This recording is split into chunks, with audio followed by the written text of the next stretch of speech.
Hola a todos, ¿qué tal? Bienvenidos un día más al canal y bienvenidos a un nuevo caso.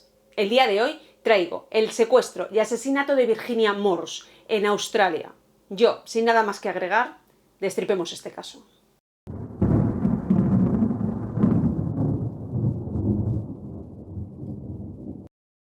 En una finca rural, a las afueras de Coraline Drive, al norte de Nueva Gales del Sur, Australia, ocurre un crimen que acaba con la vida tranquila y confiada que tenían los habitantes de las zonas rurales en Australia. La zona de Coraline Drive es pequeña, apenas se veía gente de fuera, a excepción de los jornaleros que iban por la temporada de recogida a las fincas y a otros trabajos como el ganado en los ranchos. En uno de esos ranchos trabajaba un hombre llamado Alan Baker, que era un delincuente violento de unos 25 años. Estamos hablando de principios de los años 70. Alan Baker era testarudo y chulo, y sentía una fascinación enorme por las armas, llamándolas sus ecualizadores. A mediados de los años 60, Alan se inscribe en la reserva de armas de CMF, donde aprende a disparar rifles. Cuando cumple los 20, entra en la cárcel acusado por tenencia de armas y cuando sale trabaja de temporero en varios ranchos. Ara la tierra en una finca y vive en una tienda de campaña cerca de esta. Un día, mientras está trabajando, llega a la finca Kevin Gary Cram, un ex compañero de la cárcel. Este hombre llega a la finca conduciendo un coche robado. Cuando ambos estuvieron en la cárcel, mantuvieron relaciones sexuales. Kevin era analfabeto, corto de miras y muy manipulable. Kevin se queda en el rancho y los dos trabajan durante un tiempo juntos. Cuando llegan las lluvias, el arado se interrumpe y deciden viajar al norte atravesando la frontera del estado de Queensland. A comienzos de noviembre de 1973, Mike y Alan Cram llegan a la provincia de Goondiwindi, en la frontera de Nueva Gales del Sur y Queensland. Se compran un potente rifle de calibre 308, munición y 2 pasamontañas. El plan que tenían era atracar a la gente en la carretera. Con estos planes, vuelven a Nueva Gales del Sur y en ese trayecto pasan por la ciudad de Narrabri. Adelantan un coche familiar que está parado a un lado de la carretera. Las ventanas de este coche están bajadas, pero no hay nadie dentro. Así que continúan conduciendo hasta encontrar un sitio donde parar y simular una avería para hacer parar a los coches y atracarlos. Es Kevin el que sale a la carretera y pide auxilio a los coches que pasan, pero su aspecto es tan desalineado que la gente no se fía y nadie para. Cuando se hace de noche, deciden volver atrás para ver si sigue en el mismo sitio el coche que habían visto parado con las ventanillas bajadas. En esta ocasión, estaba el propietario del coche durmiendo en el asiento de adelante. Este hombre era Lam James. Lam era un jornalero de unos 40 años que se estaba recuperando de un infarto leve. Vivía por temporadas con su madre y su padrastro en la costa central de Nueva Gales del Sur y acababa de llegar al distrito de Narrabri en busca de trabajo, quitando las malas hierbas en las propiedades algodoneras. Estaba soltero, pero tenía una orden judicial de búsqueda por impago de la manutención de un hijo. Se dedicaba a la cosecha de la fruta, a la siembra o a cualquier cosa que le sirviera para sobrevivir. Y ahorraba dinero durmiendo en su coche. Alan Baker se acerca al coche llevando su rifle de alta velocidad. Asoma el rifle por la ventana frontal y despierta a Lam James. Acto seguido le dispara y muere al instante. Alan Baker y Kevin Cram registran el cuerpo y saquean el coche. Le sacan $20, llaves y prendas de vestir de su maleta. Después, colocan el cadáver en el asiento del copiloto y le cubren con una manta. Después se ponen a buscar el casquete que había saltado del rifle al dispararlo, para no dejar pruebas. Lo encuentran y se ponen a borrar las huellas del coche. También le sacan la gasolina del coche. Cuando han terminado, se suben a la camioneta robada de Kevin y vuelven a su campamento. Pocos días después se celebraría la Copa de Melbourne en noviembre de 1973 y Alan Baker y Kevin Cram hacen apuestas y ganan algo de dinero. El dinero que utilizan para las apuestas es el que le han robado a Ian Lamb. Vamos a parar aquí el recorrido delictivo de estas dos personas para conocer un poquito quién era Virginia Morse y cómo se cruzan sus caminos. Virginia Morse era una muchacha típica del campo, a la que sus amigos y familiares llamaban Jimmy. Tenía tez blanca y una bonita sonrisa. Le encantaba disfrutar de su gente y de lo que le ofrecía la vida día a día. La gente que la conocía enseguida confiaba en ella porque era comunicativa y cariñosa. A finales de la década de 1950, conoce a un joven llamado Brian Morse y se enamora. Con solo 20 años, Brian Morse le pide la mano de Virginia a su padre, pero este le dice que hasta que Virginia no hiciera los 21 no se podrían casar. Así que se casaron al año siguiente, en 1959.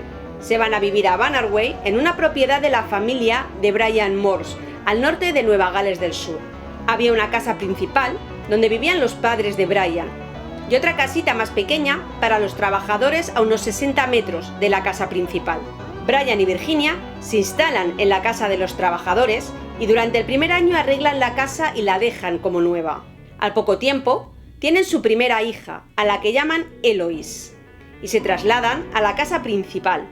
Unos años más tarde, tienen a su segundo hijo, Adrian, y en 1968 nace el tercer y último hijo, Robbie. Virginia Morse estaba muy implicada en su comunidad local y se hizo miembro de la Cruz Roja, también de la Asociación de Mujeres en el Campo. En sus ratos libres también colaboraba con el hospital. Para trabajar en el rancho, Brian y Virginia contrataban temporeros en la temporada de arado y cosecha. Uno de ellos fue Alan Baker. Alan trabaja para Virginia durante unos meses en 1972. Virginia en todo momento se muestra con él amable, incluso le invita en varias ocasiones a comer a su casa y juega con sus hijos. Damos un salto el día de después de la Copa de Melbourne y 4 días después del asesinato de Ian Lamb, Alan Baker y Kevin Cram deciden robar de nuevo. Durante un rato hablan sobre en qué propiedades podrían entrar a robar. Era miércoles por la mañana y ambos aparcan el coche detrás de una comisaría abandonada. Y para llegar a la casa de Virginia atraviesan a pie los prados.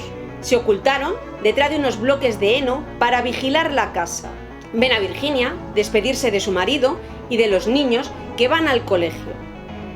Alan Baker, en esta ocasión, llevaba un rifle 308 y saca toda la munición que llevaba y la limpia para no dejar rastro de huellas dactilares que se podrían llegar a encontrar en las cajas de cartuchos. Acto seguido, corrieron hacia la casa y entraron apuntando a Virginia con el rifle. Le obligan a agacharse, buscan una cuerda para atarla y le piden el dinero, pero Virginia les dice que no tiene y que si quieren les puede dar un cheque. Alan Baker le dice que no y se pone agresivo con ella. Ahí Virginia le dice que hay un sobre con $30 en un armario. Virginia en muchas ocasiones le pide clemencia a Alan Baker ya que la conoce y ha trabajado para ella. Le ha tenido en su casa y ha jugado hasta con sus hijos. Pero Alan Baker no es la misma persona. En esta ocasión es agresivo y despiadado. Le atan las manos a Virginia, le vendan los ojos y la amordazan. Cogen los $30 y registran la casa varias veces. Es cuando encuentran el armario de los rifles. Cogen estos rifles y se llevan a Virginia como rehén. Se suben al coche de Virginia y conducen hasta un depósito de gasolina de la finca. Llenan el tanque y luego los tres se dirigen a donde habían dejado su coche. Pasan la gasolina del coche de Virginia al suyo, guardan el vehículo de Virginia en la comisaría abandonada y se van, llevándose a Virginia con ellos. Por desgracia, esto solo acaba de empezar. Se ponen rumbo hacia el norte por las carreteras secundarias de Nueva Gales del Sur en dirección a Queensland.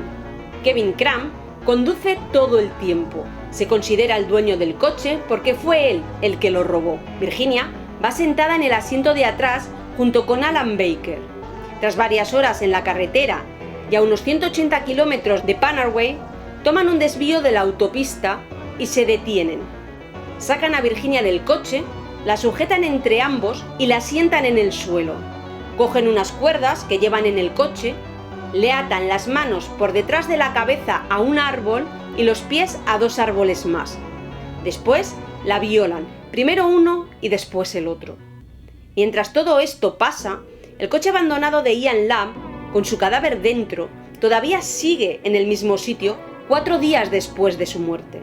Los coches que pasan y lo ven no se paran porque están acostumbrados a ver a jornaleros durmiendo en sus coches, hasta que un camionero se detiene, baja del camión, da toques en la ventana y mira a través de ella.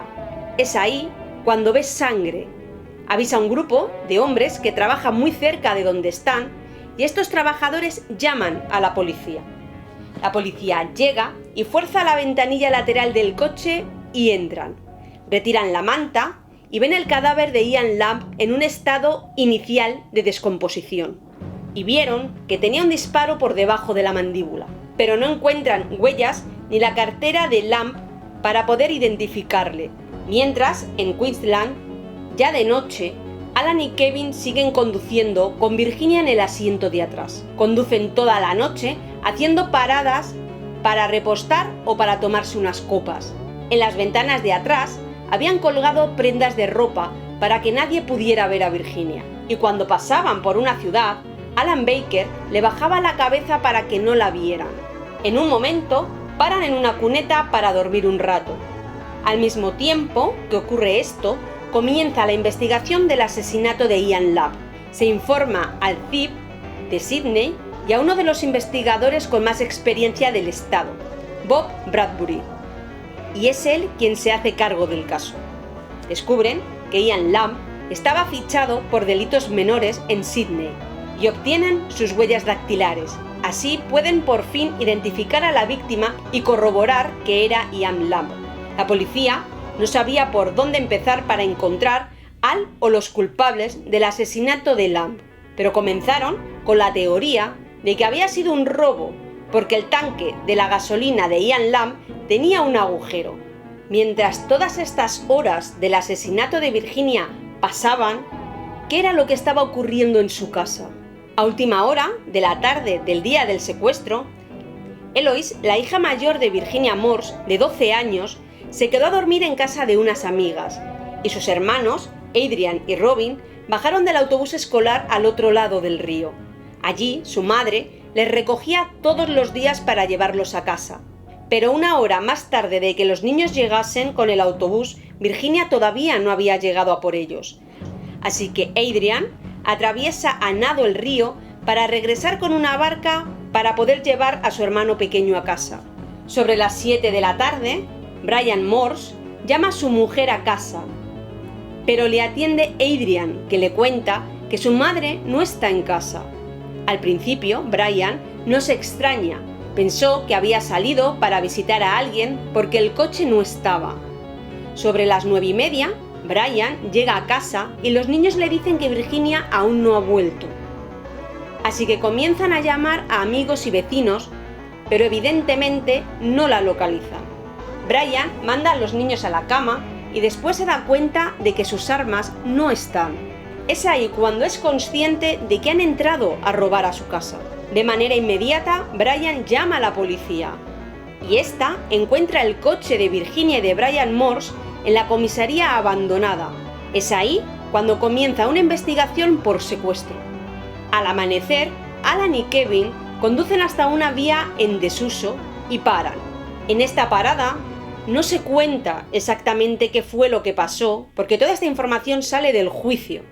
Pero el juez toma la decisión de no contar en el juicio los detalles más escabrosos de esta parada, de las barbaridades que hicieron en esta parada con Virginia Morse, porque eran demasiado fuertes. Solo se dijo que en esta parada volvieron a abusar de ella. Acto seguido, ambos levantan sus escopetas y apuntan a Virginia. Pero es Kevin Cram quien dispara y mata a Virginia Morse, y lo hace con un solo tiro que le da en la cara. Sin comprobar siquiera si Virginia sigue viva, hacen rodar el cuerpo por la orilla hacia un río. La cubren con ramas y rocas, queman su ropa y se van en dirección a su campamento. Mientras, la búsqueda de Virginia se intensifica. Paran a los coches por la carretera y revisan el interior de cada uno de ellos. Brian Morse y el hermano de Virginia se unieron a la policía para ayudar a encontrarla. Mientras tanto, los hijos de Brian y de Virginia se quedan durante todo ese tiempo con los vecinos. Miembros del Parlamento de la zona organizaron rápidamente la aportación de recursos adicionales desde Sydney, entre ellos más hombres y algunos helicópteros de la policía. Como 100 policías del cuerpo municipal recorrieron kilómetros y kilómetros para ayudar en la búsqueda. Incluso granjeros aportaron sus avionetas para ayudar. Las mujeres del distrito estaban allí preparando bocadillos para todas las personas que se involucraban en la búsqueda. Al final, como suele pasar, los medios de comunicación se enteran y hacen circular la descripción de Virginia. Los informativos de las emisoras de radio solicitaron cualquier información. Estos mismos medios de comunicación sacan los primeros resultados sobre el asesinato de un hombre no identificado en un coche familiar en la carretera de Pan Hill. Los detectives comienzan a sospechar que quizá no sea una coincidencia y ambos delitos estén ligados. Pero no había pruebas que vincularan los dos casos. Continuaron investigando a la mayor parte de los habitantes de la ciudad. Nadie pudo aportar nada. No encontraron a nadie que pudiera tener algo en contra de la familia Morse. Le piden a Brian Morse que haga una lista de los jornaleros que ha contratado. Entre ellos está Alan Baker, que al ya ser un ex convicto hace saltar las alarmas de la policía. Pero cara a la gente, la policía le presenta simplemente como alguien de interés en el caso y dan su descripción por si alguien lo hubiese visto. Y así fue. Varias personas dijeron que le habían visto por la zona esos días. Los detectives comienzan a recopilar una larga lista de jornaleros, pero los temporeros, normalmente, escapaban de acreedores o escondían algún turbio pasado. Cuando los jornaleros se enteran de que están siendo investigados, muchos recogen sus cosas y se marchan de la ciudad. Alan y Kevin regresan como si nada al rancho donde estaban trabajando, pero como no tienen ganas de trabajar, deciden seguir robando. Así que unos días después viajan hacia el sur, hacia la parte baja del Valle Hunter, en Nueva Gales del Sur, el mismo sitio donde Kevin había robado el coche. Allí, Kevin Cram había trabajado en unos viñedos y conoció una casa donde podrían encontrar dinero. Pero el robo les sale mal cuando ven que un motorista con el que se habían cruzado ha reconocido el coche robado. Así que antes de que llegue la policía escapan, pero se cruzan con un coche patrulla en la carretera. El coche patrulla se da la vuelta y comienza una persecución. El policía que conduce el coche piensa que solo persigue a 2 ladrones de coche. Alerta al resto de coches patrulla para que les corten el paso y todas las rutas posibles por donde puedan escapar. Cuando ya son varios coches de policía persiguiéndoles, Alan comienza a disparar. Un disparo impacta en la parte frontal del coche del policía. De repente, Kevin frena el coche y para. Alan apunta y dispara. El tiro atraviesa el parabrisas del coche patrulla e impacta en uno de los agentes. Le da en la frente, pero el policía tuvo la suerte de tener la cabeza ligeramente ladeada y la bala entró rodeando la línea ósea y salió fuera, cerca de la sien izquierda.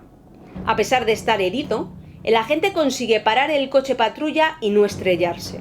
Al final, consiguen cortarles el paso. Al ver un coche patrulla cortándoles el paso, se salen de la carretera. Cogen sus armas, salen del coche y comienzan a correr dirección al río. Mientras, siguen disparando a los coches patrulla y comienza un tiroteo entre ambas partes. Son unos 80 policías detrás de ellos y durante más de 2 horas intentan escapar. Alan y Kevin se pusieron detrás de un grupo de sauces dentro del río y detrás de un árbol caído. Cortaron unos juncos y se sumergieron en el agua donde respiraban gracias a los juncos detrás del tronco. Al principio, la policía no les vio, pero 3 horas después encuentran a Alan Baker desarmado, mojado y temblando. Más tarde, el avión localiza a Kevin Cram escondido detrás de unos juncos. La policía no entendía por qué unos ladrones de coches habían montado un tiroteo, pero al investigar el vehículo robado, les vinculan con el asesinato de Ian Lamb, y ambos son acusados de su muerte. De momento, No había conexión con la desaparición de Virginia Morse, hasta que la policía obtiene del Departamento de Balística la información de las armas que llevaban consigo. Entre ellas hay un rifle del 22, el mismo rifle que tenía Brian Morse en su casa. Durante un largo interrogatorio, Kevin Cram se desmorona y confiesa el asesinato de Virginia.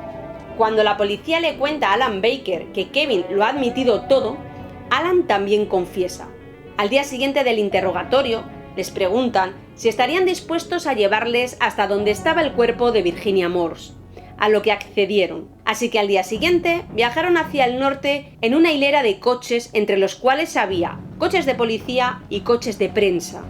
Al regreso, con el cuerpo de Virginia Morse, la policía volvió a interrogar a Alan y a Kevin, para tener bien claro qué delito les imputarían a cada uno de ellos, y determinaron que ambos habían conspirado para matar a Virginia Morse.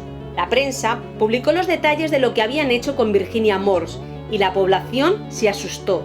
Se dieron cuenta de que dejaban a sus esposas e hijos la mayoría del tiempo solos, mientras los maridos salían a trabajar, a veces incluso hasta varios días fuera de casa.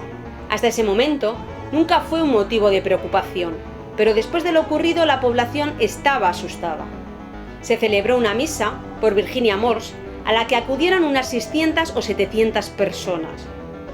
En julio de 1975, Kevin Cram y Alan Baker fueron juzgados y condenados por el asesinato de Ian Lamb, de agredir intencionadamente a un agente, de disparar resistiéndose al arresto y de planear el homicidio de Virginia Morse. Ninguno de los dos durante el juicio mostró remordimientos y fueron condenados a cadena perpetua por el juez Taylor, el cual hizo un discurso después de la sentencia que decía: por la crueldad más despiadada, el desprecio más absoluto por el ser humano, lo que le hicieron a esta mujer y sus hijos, así como a su marido, no puede compararse con nada de lo que haya visto antes. La descripción de hombres trastornados para estos hombres sería más apropiada si les describiera como animales o animales obscenos. A mi entender, deberían pasar el resto de sus vidas en prisión y morir dentro. Si existe un caso en el que la condena perpetua ha de significar el encarcelamiento para siempre, es este. Si en el futuro se solicitara la libertad de los presos pidiendo clemencia o perdón, me atrevería a sugerir a quienes se encarguen de esa tarea de determinar si les conceden o no la libertad, que evalúen esta confesión basándose por el taniz de las clemencias y de la piedad que los presos tuvieron con esta mujer que suplicó por su vida. Al principio, ambos fueron encarcelados juntos en la misma cárcel de alta seguridad, en Sydney. Años más tarde, gracias a las protestas públicas, los trasladaron a cárceles diferentes. Con el paso de los años, ambos han intentado en varias ocasiones obtener la libertad condicional. Con los años, algunas leyes cambiaron y una de ellas decía que los sentenciados a cadena perpetua podían solicitar a un tribunal la conmutación de la pena por otra de tiempo definido, estampada en sus expedientes.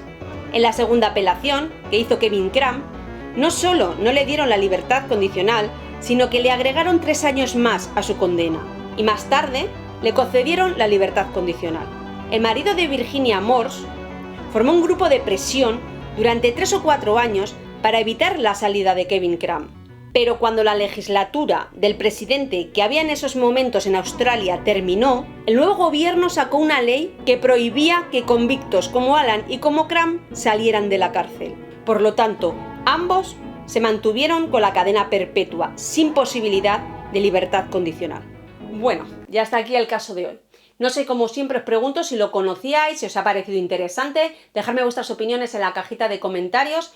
Yo por lo demás no tengo mucho más que agregar, os dejo por aquí la triada, mi carita para suscribiros, para activar la campanita con todas las notificaciones, que le deis al dedito si os ha gustado el vídeo, y os dejo por aquí un poquito más de mis vídeos, de los casos que hay en el canal, si queréis continuar por estos lares. Yo me despido y nos vemos en el siguiente caso. Chao.